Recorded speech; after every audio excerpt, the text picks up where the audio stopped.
So ever since Pokemon Sun and Moon were announced, I've been wanting to make a theory video about them. And I know we have practically nothing to work with here, but I think that what I've come up with is pretty logical and actually makes a lot of sense. So this theory revolves around Solrock and Lunatone. I believe that these two Pokemon are going to have a pretty large involvement in the new games, and may even be connected to the legendary Pokemon. Much like how Carbink is related to Diancie. The first thing that led me to believe this were the logos for Pokemon Sun and Moon. You can't help but notice that the little badges in the logo have a strikingly similar design to that of Solrock and Lunatone, which leads me to believe they have some involvement in the new games.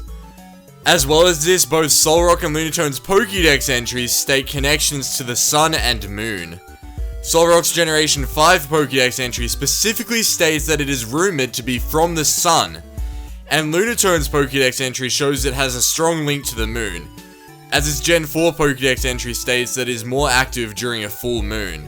This leads me to believe that Solrock and Lunatone are directly involved in awakening or unleashing the legendary Pokemon in Pokemon Sun and Moon, much like how the player needs to have a Relicanth and Wailord in their party to encounter the Regis in Pokemon Omega Ruby and Alpha Sapphire.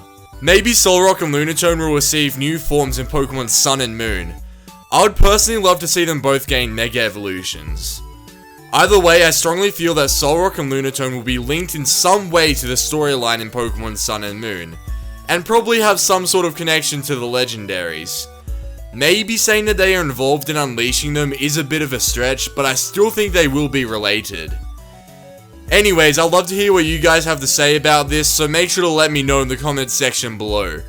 As well as that, make sure to check out the annotation currently on the screen if you want to check out the top 10 Pokemon that I would eat. I'll see you guys later.